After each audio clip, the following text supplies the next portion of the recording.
Hello bass family, welcome to another video. This is Everything Bass with Dale Titus, and today we're continuing on with our Understanding Intervals Unit 6. So we're at Unit 6. Today, and coincidentally, we're covering sixths. I did not plan that out. I'm just not that clever. So today we're talking about the major six and the minor six intervals. Before I jump into it, if this is the first video you've seen in this series, I really encourage you to pause this video, go search out units 1 through 5, and kind of get up to speed with those, and then you'll be more, prepared for today what I'm talking about. I might not describe something as well as you would think because I've described it in previous units. But today we're covering the major and minor sixes. So let's just talk about the simple way to find a major six.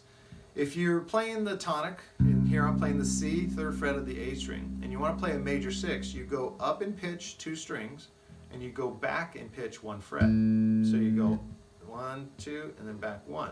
That's a major six.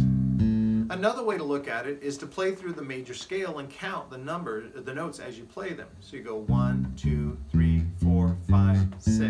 That's a major six interval. So you got that. A minor six, if you remember from all the previous lessons, anytime you have a major interval and you want to make it minor, you just lower it 1 fret on your instrument, and that's now minor. So we could look at it this way. Here's a major six, a minor six is there. But that's sometimes not the best fingering for it in relation to maybe scales or arpeggios you're playing. So you got a root, you can play a minor six here. Let me show you how to find that. Minor six there, you go up 1 string, and then you go up 1, 2, 3 frets. So you go up a string and then count up 3 frets, and you've got a minor six.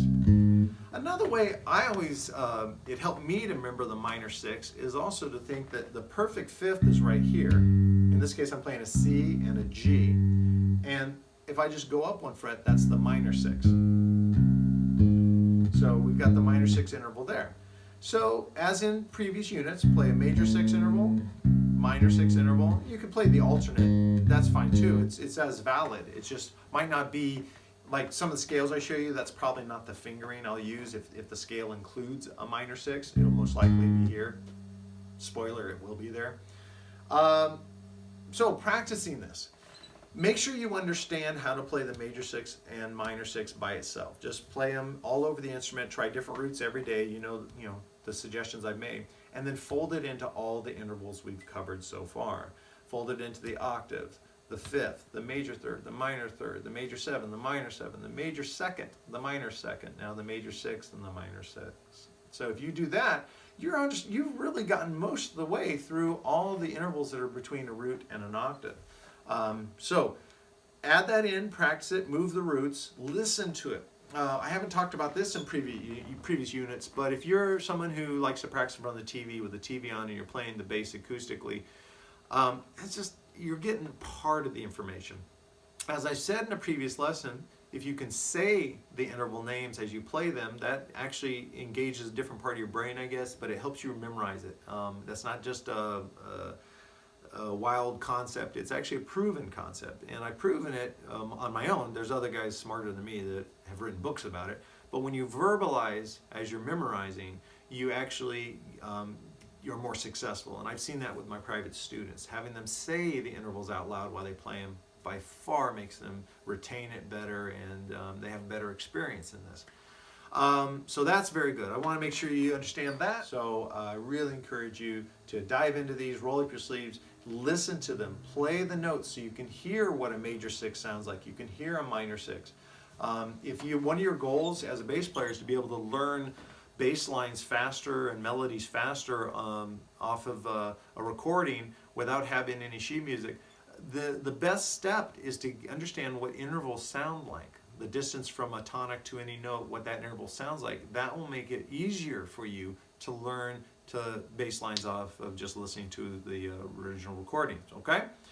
Okay, today's encore item, something that has been influential to me that I want to share with you. That's why we do the encore items, to give you just a little bit of a encore to the concert, if you will, is, oh my gosh, one of the most powerful CDs of all time. The music can barely be contained in this plastic case. Stanley Clarke, School Days. I have owned this vinyl. I've owned it cassette. Wore both those out. Thank goodness for DVDs. This one survived.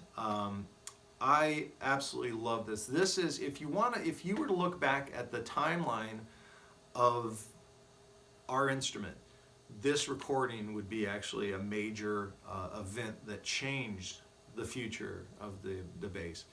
If you're interested in slap, you just got to check it out. There's some great playing on there.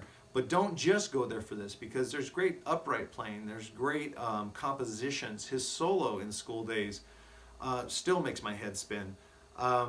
So this would be a must-have if you're really serious about understanding the history of the bass. I said this before when I talked about Marcus Miller's CD. Don't let the fact that maybe this isn't a style of music you're interested in playing limit you from experiencing it. You might listen to this, and no matter what genre you're playing that's separate from fusion, you could be better at that. You could write more creatively. You could also sound different than all the other bands that are doing the same genre as you by expanding your ears and checking out other players. But, and I have to say, Stanley Clarke is not only just a legend and an icon in the bass world and music world. He's amazing. He writes great soundtracks for movies. He's a great producer. I mean, this guy's just the total package. He's amazing. He's a super nice guy. He's personally invested into scholarship programs so that other players can go to college and improve their playing. He's a guy that we need to say thank you to, because he could have, just taken the money and all your ticket money and just been a jerk about it. But no, he's reinvested and he's supported the bass community, and he's just a lovely, lovely man. And this album you gotta check out. So encore item, School Days, Stanley Clarke. Just love it. He's also the reason, I should say, that in the 80s I wore white pants for longer than I should have. But I don't blame you, Stanley. Just love the white pants. I just thought, oh, he's so cool. He pulled the white pants off. I did not. So thank you so much for checking out today's video. Any concept or any questions you have, comments you have, please feel free to share them in the comment section below. As I said, I want this to be a community. I want this to be a free-flowing of ideas. I get it. This might not be the best video you've ever seen on the subject. The audio's maybe not the best it could be. I promise you, as this channel grows, I'll be investing in better gear. But what I want it to be is the start of the conversation. And maybe you've never considered learning intervals before, and some other people down there can leave comments on how they've practiced them, what learning intervals have meant to you as a player.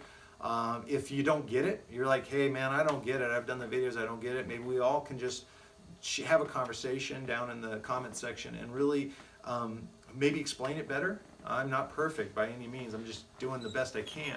But I really want this. I want support. Please don't attack anyone's comments. If they make a comment and maybe be supportive. Just everything you do, let's try to support everyone in being better. Your support, the comments you've made, the emails you sent me have just been amazing, and have just fired me up to do more videos and to write better content and to try to grow everything based to what I really dream it can be. Actually, I think it's going to be better than that, because we all seem to want everyone to win. And with that attitude, it's just the reason why the bass is the greatest instrument on the planet. Because by and large, every bass player I've ever come across just wants everyone to win. And I love that. I love that. So please, like the video, subscribe to the channel, hit the bell notification so you know everything that I'm doing.